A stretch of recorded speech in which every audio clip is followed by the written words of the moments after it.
नमस्कार, मार्केट पंचनामा में आप सभी का स्वागत है। मैं हूं सुमित। हफ्ते का पहला कारोबारी सत्र और भारतीय बाजारों ने एक बार फिर से रिकॉर्ड स्तरों पर क्लोजिंग दी है।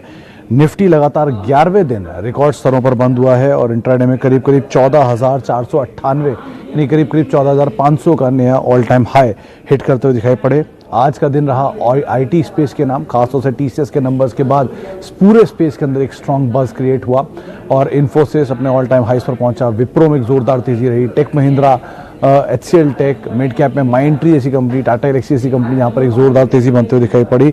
इसके अलावा ऑटो में जहां पर मारुति की एक पॉजिटिव रिपोर्ट और उस पॉजिटिव रिपोर्ट के बाद जोरदार उछाल देखने को मिला।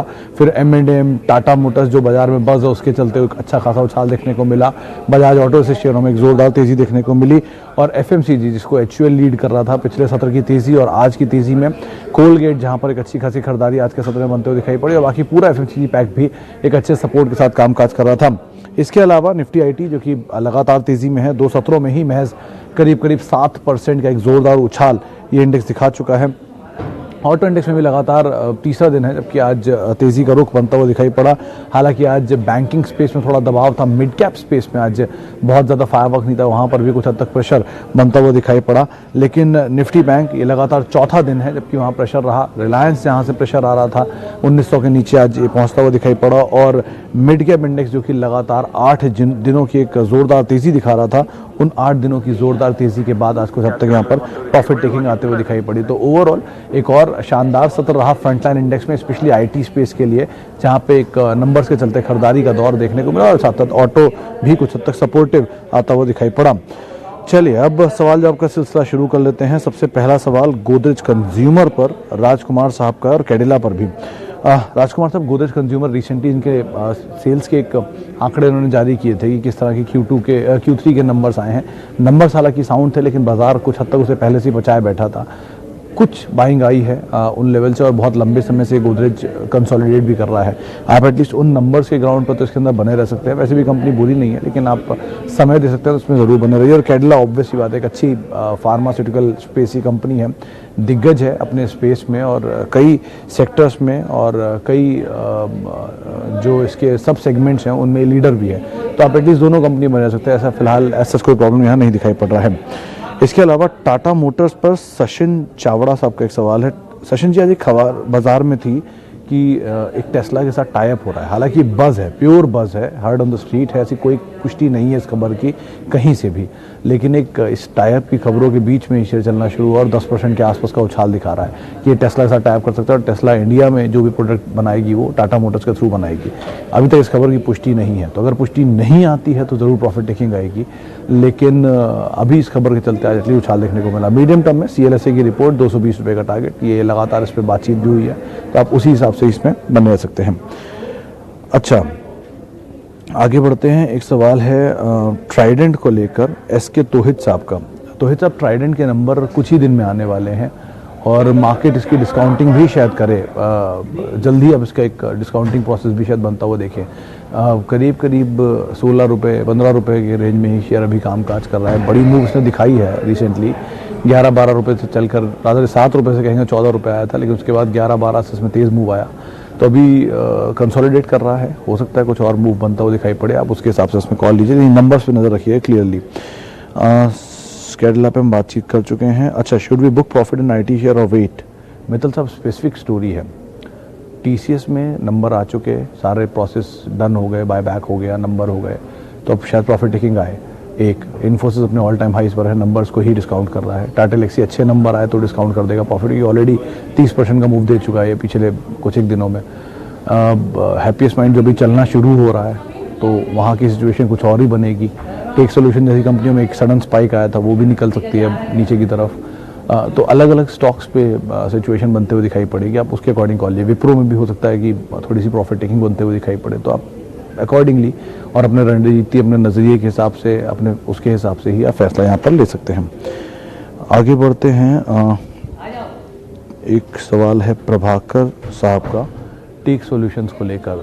प्रभाकर साहब, टेक सॉल्यूशन के केस में 48 रुपये का शेयर अब 63 रुपये की रेंज में कहीं, अगर मैं गलत नहीं हूँ तो पहुँच गया है। रिसेंटली इसमें कुछ ब्लॉक हुआ था, उस ब्लॉक के बाद ये शेयर चला है। राधा 56 रुपये 57 रुपये की के आसपास में कहीं ब्लॉक हुआ था, जिसके बाद शेयर में का एक स्पाइक आया था। लेकिन 48 रुपये से शेयर लगातार चल रहा है। कुछ बड़े HNIs की बाइंग की भी यहाँ पर कुछ खबरें थी, उसके आधार पर भी चलता हुआ दिखाई पड़ा था। तो ये दोनों ट्रिगर और इन दोनों ट्रिगर के आधार पर इस शेयर में जो मूव है वो अब कुछ हद तक प्रॉफिट टेकिंग में कन्वर्ट हो सकता है ऊपरी स्तरों पर। तो आपको अगर प्रॉफिट है और रीजनेबल है तो आप लेकर निकल जाएं, वही ज़्यादा बेटर रहेगा। अच्छा, HDFC AMC सोलंकी साहब, डिपेंड, अगर आपका नज़रिया लंबी अवधि का है तो आप ज़रूर बने रहें इसमें, और अगर छोटी अवधि का है और प्रॉफिट में है तो आप लेकर निकल भी सकते हैं, नीचे के लेवल पे दोबारा एंट्री कर सकते हैं। रिलायंस, इस पर सवाल मोहम्मद अजीम जमाली साहब का। जमाली साहब, रिलायंस इंडस्ट्रीज़ आज 1900 के नीचे पहुंच गया और अभी भी देश की नंबर 1 ही कंपनी, डिस्पाइट TCS की इतनी बड़ी तेज़ी की आज 12 लाख करोड़ की TCS मार्केट कैप पहुंच भी गया तब भी। अब आने हैं नंबर इसके जो अभी शायद 22 तारीख के आसपास है, अभी तक कोई कंफर्म डेट नहीं इशू की है, लेकिन अनुमान है बाजार में कि शायद 20 की रेंज में या 20 के बाद कहीं इनके नंबर्स आते हुए दिखाई पड़ेंगे। 4 पैरामीटर में नंबर अगर आप देखेंगे तो रिटेल के नंबर डीमार्ट से क्लियर है कि अच्छे नंबर ही आ सकते हैं। टेलीकॉम के नंबर से भी अवेटेड है किस तरह के आंकड़े रहेंगे, लेकिन हाँ, पेट्रोकेम में अगर प्राइसेस का हाइक है या ऑयल एंड गैस में नए आउटपुट का इम्पैक्ट है तो नंबर अच्छे आ सकते हैं।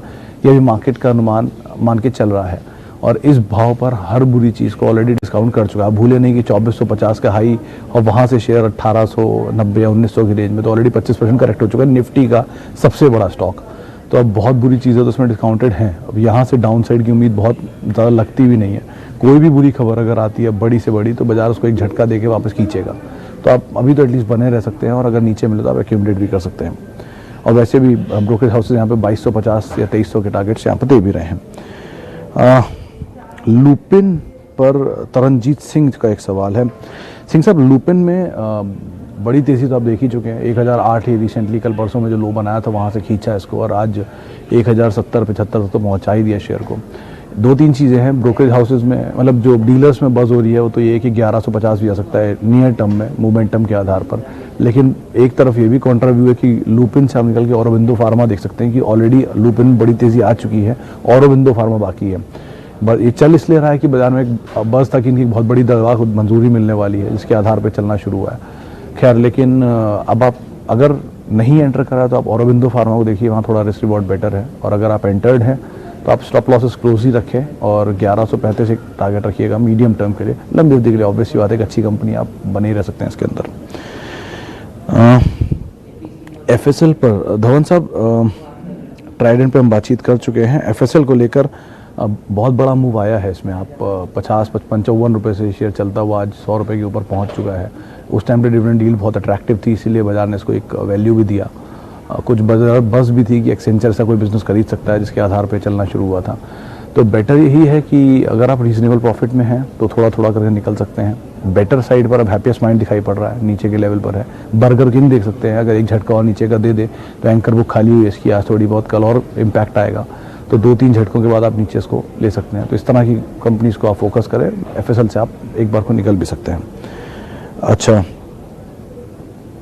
बिरला सॉफ्ट, रॉकी साहब का सवाल है। बिरला सॉफ्ट 50 शेयर 250 रुपये के दाम पर। सर, ये सबसे ज़्यादा चलने वाला शेयर है जहाँ तक मेरी याददाश्त कहती है IT स्पेस में।